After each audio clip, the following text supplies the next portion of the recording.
Salam sejahtera buat kita semua. Perkenalkan, nama saya Andersriwi Espar Empar. Saat ini saya sebagai dosen tetap pada program studi D3 Usaha Perjalanan Wisata di Sekolah Tinggi Pariwisata Mataram. Saya memiliki komitmen tinggi untuk berkontribusi dalam pengembangan sumber daya manusia bidang pariwisata guna memajukan pariwisata Lombok, Nusa Tenggara Barat. Sebagai akademisi, saya menjalankan kewajiban Tridharma Perguruan Tinggi yang terdiri dari pengajaran, penelitian, serta pengabdian kepada masyarakat. Tiga pilar ini menjadi fondasi utama dalam membangun kualitas diri sebagai pendidik sekaligus peneliti serta pemberdayaan masyarakat. Dalam melaksanakan tugas mengajar, saya masih mengadopsi metode pembelajaran konvensional seperti metode ceramah, diskusi kelompok, demonstrasi guna memperlihatkan dan praktik langsung. Selanjutnya eksperimen untuk mengasah keterampilan analitis dan karya wisata sebagai metode pembelajaran berbasis pengalaman lapangan, serta pendekatan pembelajaran berbasis teknologi agar sesuai dengan perkembangan teknologi khususnya dalam perencanaan paket wisata. Metode ceramah umumnya saya gunakan untuk menjelaskan topik-topik yang kompleks yang memerlukan pemahaman mendalam dan penekanan pada teori. Dalam hal ini, peran dosen lebih dominan sebagai narasumber utama yang menuntun mahasiswa memahami materi dasar. Metode diskusi kelompok melibatkan siswa dalam diskusi berkelompok untuk mendiskusikan topik tertentu, sementara dosen berperan sebagai fasilitator yang memandu dan mendorong partisipasi aktif para mahasiswa. Metode pembelajaran berbasis teknologi memanfaatkan alat dan aplikasi teknologi untuk meningkatkan pengalaman pembelajaran. Ini termasuk menggunakan perangkat lunak edukatif, presentasi multimedia, simulasi, atau platform pembelajaran online. Metode ini memfasilitasi akses ke sumber daya yang lebih luas, interaktif, dan meningkatkan motivasi belajar mahasiswa. Dalam konteks pendidikan, pemilihan metode pengajaran yang tepat sangat penting untuk menciptakan pengalaman pembelajaran yang efektif. Setiap metode memiliki kelebihan dan kekurangan masing-masing, dan penerapannya harus disesuaikan dengan kebutuhan mahasiswa dan tujuan pembelajaran itu sendiri. Mata kuliah perencanaan paket wisata adalah salah satu mata kuliah yang saya ampu pada program studi Diploma 3 Usaha Perjalanan Wisata. Mata kuliah ini memiliki beban 3 SKS dan dilaksanakan pada semester genap dan terdapat 36 jam praktik per semester. Mata kuliah perencanaan paket wisata merupakan mata kuliah penciri program studi. Cakupan materi utama yang dipelajari mencakup 1. Pengertian Biro Perjalanan Wisata. 2. Ruang lingkup Biro Perjalanan Wisata. Yang ketiga, fungsi Biro Perjalanan Wisata. Yang keempat, jenis dan macam-macam wisatawan. Yang kelima, produk paket wisata. Yang keenam, faktor-faktor penyusunan paket wisata. Yang ketujuh, ciri-ciri utama dari perjalanan wisata. Yang kedelapan, sistem suplai reservasi paket wisata. Yang kesembilan, alat transportasi dan akomodasi. Yang ke-10, atraksi wisata. Yang ke-11, analisis pasar. Yang ke-12, komponen perjalanan wisata. Dan yang terakhir, fungsi dan jenis itinerary. Melalui mata kuliah ini, mahasiswa diharapkan mampu memahami secara mendalam konsep, unsur, syarat, serta tahap-tahap perencanaan paket wisata. Dengan demikian, mereka memiliki bekal untuk menyusun kerangka perencanaan yang komprehensif yang pada akhirnya mendukung profil lulusan sebagai perencana paket wisata atau tour planner. Adapun capaian pembelajaran mata kuliah atau CPMK yang telah dirincikan berdasarkan capaian lulusan prodi atau CPL yang meliputi 4 aspek utama seperti sikap, pengetahuan, keterampilan umum, dan keterampilan khusus. Dari CPL tersebut diuraikan CPMK yang diharapkan mampu dicapai mahasiswa. Antara lain, 1. Mampu memahami ruang lingkup BPW atau Biro Perjalanan Wisata serta fungsinya. 2. Mampu menjelaskan jenis-jenis perjalanan wisata serta mampu mengelompokkan wisatawan. Yang berikutnya, mampu membuat paket wisata. Kemudian mampu menghitung harga setiap komponen paket wisata atau jasa pemasok. Dan yang kelima, mampu menganalisis tujuan penyusunan paket wisata. Berikut cuplikan video proses belajar mengajar yang saya laksanakan di dalam kelas pada mata kuliah perencanaan paket wisata. Selamat menyaksikan.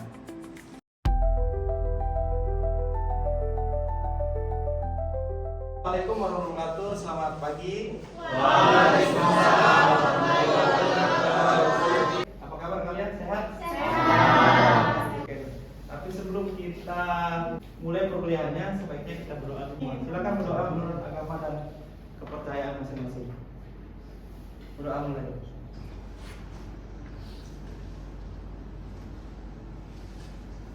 Selesai. Di pertemuan kelima ini kita ada 2 pokok bahasa.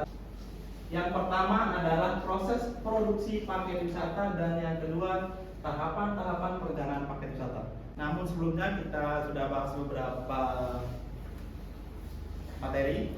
Ada yang masih ingat nggak? Saya Pak. Oh iya, gimana deh? Tujuan wisata itu ada wisata budaya, wisata alam, wisata petualangan, wisata bisnis, wisata religius, wisata agro, wisata bahari, wisata kesehatan, wisata olahraga, wisata edukasi. Oke, baik, terima kasih banyak. Jadi banyak sekali ya. Jadi tentu kalau memang tujuannya adalah alam, cenderung orang yang dari perkotaan itu dia akan cari alam, akan cari yang sepi, udara segar dan seterusnya untuk menenangkan dirinya. Apalagi yang kita bahas minggu lalu? Ada yang masih ingat pembahasan minggu lalu? Saya Ya, Dek. Apa deh yang diingat minggu lalu? tentang paket wisata ya. Ada paket wisata domestik, ada paket wisata internasional, ada paket wisata petualangan, ada paket wisata edukasi, ada paket wisata kuliner, dan ada paket wisata keluarga. Oke, baik, terima kasih banyak Dek. Saya yakin dan percaya banyak teman-teman nih pasti masih ingat semua ya. Artinya kita boleh lanjut di pembahasan hari ini. Yang pertama terkait dengan proses produksi paket wisata. Proses produksi paket wisata melibatkan beberapa tahapan mulai dari perencanaan hingga pemasaran. Perencanaan yang matang termasuk identifikasi target pasar, pemilihan destinasi, penyusunan itinerary, perhitungan biaya dan pembuatan penawaran. Setelah itu dilakukan pemasaran dan penjualan paket wisata serta pelayanan selama perjalanan terkait evaluasi dilakukan untuk perbaikan di masa depan. Nah ini di mana-mana apapun itu yang kita produksi itu selalu mulai dari perencanaan. Karena kita di sini sedang menentukan sejauh mana tingkat atau kualitas produk yang akan kita buat atau yang akan kita produksi. Dalam hal ini itu paket wisata. Nanti kita akan buat paket wisata, ada banyak sekali. Tadi kemarin kita sudah bahas, sudah dijelaskan tadi sama teman-temannya ada berapa jenis paket wisata. Itu yang akan kita buat nanti berdasarkan kebutuhan wisatawannya sendiri. Lanjut. Nah, sebelum kita bahas, nah ini sedikit alur yang perlu saya lihatkan sedikit bagaimana kemudian kita membuat paket wisata. Yang pertama, perencanaan. Yang kedua ada input. Kemudian output seperti apa, pengawasan dan evaluasi. Ini setelah evaluasi, pada tahap evaluasi ini barulah proses nanti bagaimana kita mengatur strategi terkait dengan pemasarannya, promosinya. Oke, sebelum kita lanjut ke PowerPoint berikutnya, ada yang ditanyakan nggak? Ya Pak, dalam menyusun paket wisata, kenapa kita perlu menentukan target pasar? Oke, baik, pertanyaan yang sangat bagus. Kenapa kita perlu menentukan target pasar? Ya, kalau kita kembali ke beberapa jenis paket wisata atau tujuan tadi sangat banyak ya. Tujuan orang berwisata itu banyak sekali, termasuk paket wisata itu banyak sekali jenisnya. Inilah sebabnya kenapa kita perlu menentukan target pasar dulu sebelum kita membuat suatu produk, biar nggak sia-sia, biar jelas. Contoh, saya menargetkan untuk mahasiswa atau untuk pelajar. Untuk pelajar ini masih belum cukup deh. Ketika kita bilang pelajar, karena pelajar itu banyak. Ada mulai dari SD, bahkan mulai TK sampai orang kuliah. Apakah aktivitas pelajar ini sama? Tidak kan? Nah, itulah sebabnya kita lagi merucut mahasiswa yang seperti pelajar seperti apa? Mahasiswa. Aktivitas mahasiswa pariwisata, mahasiswa teknik, mahasiswa kedokteran sama nggak? Tidak. Masih belum berarti? Masih belum. Kita kerucutkan lagi. Mahasiswa pariwisata. Barulah di situ. Ini masih sederhana loh. Berarti kita pelajari lah sebelum menyusun pertanyaan ini. Setelah itu oke, mahasiswa pariwisata, kita pelajari seperti apa sih mahasiswa pariwisata ini, apa mata kuliahnya, bagaimana dia praktik. Oh, berarti cocok kita buat paket wisata yang tujuannya studi tadi ada kan, belajar dan studi banding dan seterusnya. Itu maksudnya. Oke, jelas ya? Jelas. Kalau jelas, kita lanjut ke PowerPoint berikutnya, yaitu terkait dengan tahapan perencanaan paket wisata. Yang pertama, pencarian gagasan. Selanjutnya adalah merumuskan tujuan. Terima kasih. Ada yang ditanyakan? Sudah sangat jelas? Oke, artinya saya bisa simpulkan bahwa dalam menyusun paket wisata yang perlu kita perhatikan itu adalah tahapan-tahapannya. Tidak boleh kita membuat sesuatu atau tidak boleh kita ibaratnya tahap pertama belum selesai kita ke tahap tidak. Tapi kita membuat paket wisata itu harus sesuai dengan tahapan-tahapan yang sudah ditentukan. Karena itu penting untuk kita ikuti untuk bisa kita membuat paket wisata yang maksimal. Hari ini tidak ada tugas, tetapi besok di hari Kamis kita akan praktek menyusun paket wisata di Lab IT. Tolong dipersiapkan, kalian ke lapangan, kumpulkan sebanyak-banyak informasi terkait dengan destinasi, terkait dengan akomodasi dan seterusnya, atau beberapa komponen. Kita udah bahas sebelumnya komponen-komponen dalam penyusunan paket wisata itu.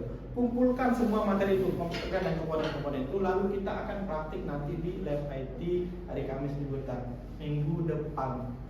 Atas perhatiannya saya ucapkan terima kasih banyak. dan semoga kalian selalu dalam keadaan sehat walafiat dan menjadi orang yang sukses.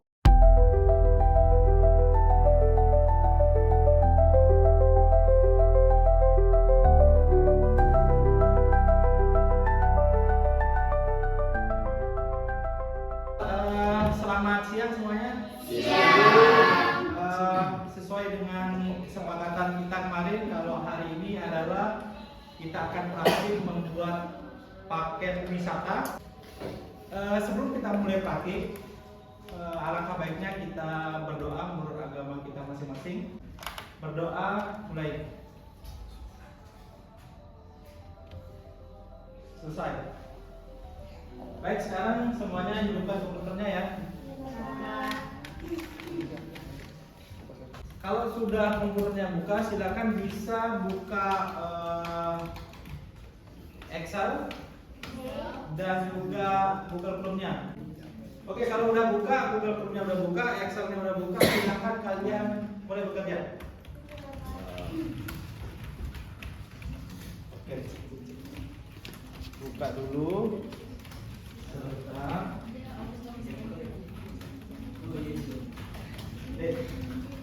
Coba sedikit.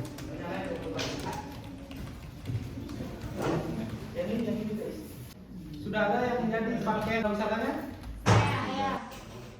Baik, saya akan membacakan paket tur Lombok 2 hari 1 malam. Opsi A. Hari pertama, penjemputan di airport, tur Gili Trawangan, check-in hotel. Pertama, penjemputan di airport, pengalungan selendang, spot foto Villa Hantu, spot foto Bukit Malumbu, Pelabuhan Bangsal atau Teluk Nara. Menggunakan speedboat PP Gili Trawangan jika peserta 4 orang lebih. Menggunakan public boat PP Gili Trawangan jika peserta 2-3 orang. Explore Gili Trawangan, makan siang di Gili Trawangan, keliling Gili Trawangan menggunakan sepeda atau andong opsional, kembali ke Lombok, makan malam dengan menu sate rembige khas Lombok, dan terakhir check-in hotel dan istirahat. Oke, baik, terima kasih banyak Dek. Tadi itu paket 2 hari 1 malam ya. Ada lagi? Saya. Ya, kita. Gimana kita? Paket yang dibuat paket berapa hari? Paket 3 hari 2 malam. Oke, coba dibayarkan Dek. Paket tur Lombok 3 hari 2 malam. Opsi A. Hari pertama penjemputan di airport. Baik, ini ada satu paket lagi yang full day tour ya. Baik, di sini saya membuat paket wisata untuk 1 hari ya. Bagian Sasak dan Kuta Mandalika. Nah, kita mulai dari jam 9 yaitu penjemputan di Bandara Internasional Lombok. Terus lanjut ke jam 9 sampai jam 10.30 itu ke tur ke Desa Tenun Sukarare. Nah, jam 10.30 lanjut ke jam 12 itu tur ke Desa Sasak Sade. Terus jam 12 sampai jam 14 atau 2 sore itu makan siang di restoran Anda. Terus jam 2 sampai jam 3 itu tur ke Pantai Kuta Mandalika dan landmark sirkuit Mandalika. Dan lanjut lagi dari jam 3 sampai jam 4 itu tur ke Pantai Tanjung Aan. Jam 4 sampai jam 5 lanjut tur ke Bukit Merese. 5 menit ya hikingnya. Terus jam 5 sampai jam 6.30 atau setengah 7 menuju lokasi makan malam. Nah, setengah 7 sampai jam 7.30 atau setengah 8 itu makan malam kuliner ayam taliwang, dan selesai setelah makan jam 7.30 atau setengah 8 kita pulang check-in hotel. Oke, baik, terima kasih banyak. Jadi untuk hari ini teman-teman tadi sudah membuat 3 paket wisata yang saya pikir sudah siap jual ya. Saya pikir untuk praktik hari ini kita cukupkan sampai di sini. Atas perhatiannya saya ucapkan banyak terima kasih. Terima kasih ya. Wabillahi taufiq wal hidayah. Wassalamualaikum warahmatullahi wabarakatuh. Waalaikumsalam. Baik, terima kasih sudah menonton video yang sudah kami sajikan. Saya mohon maaf atas segala kekurangan untuk saya pribadi selaku dosen, dan diharapkan juga dapat bermanfaat untuk semua mahasiswa.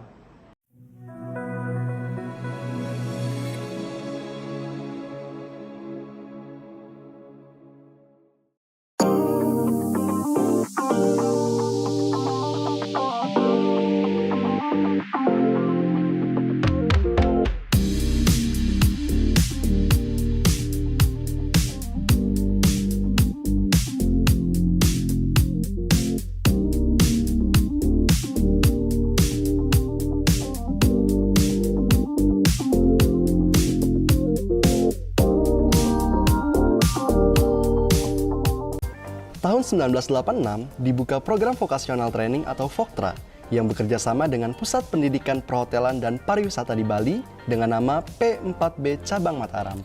Waktu itu programnya 3 bulan, 6 bulan, dan 1 tahun yang setara dengan D1. Betul, dan kebetulan juga alumni tahun pertama langsung diserap di Hotel Senggigi loh. Pada tahun itu baru dibuka kawasan wisata Senggigi sebagai daerah tujuan wisata pertama di Lombok yang berlangsung selama 10 tahun. Lalu, tahun 1996 dibuka Akademi Pariwisata Mataram dengan program studi Diploma 3 Perhotelan dan juga Diploma 3 Usaha Perjalanan Wisata sampai dengan tahun 2016. Kemudian tahun 2017 berubah bentuk menjadi STP Mataram dengan penambahan prodi S1 Pariwisata. Dan STP Mataram jadilah satu-satunya prodi S1 Pariwisata pertama di NTB. Betul, dan sekarang Sekolah Tinggi Pariwisata Mataram memiliki 2 bidang pendidikan, yaitu yang pertama pendidikan akademik dan juga pendidikan vokasi. Untuk pendidikan akademik diperuntukkan untuk kepentingan perencanaan dan pengembangan keilmuan pariwisata yang dibutuhkan oleh setiap daerah. Iya betul, karena setiap daerah di Indonesia mengembangkan pariwisata sebagai unggulan. Sedangkan pendidikan vokasi diperuntukkan untuk kebutuhan industri pariwisata yang kian berkembang di NTB. Dengan ditetapkannya kawasan ekonomi khusus Mandalika sebagai destinasi wisata unggulan dan juga adanya MotoGP yang telah mendunia.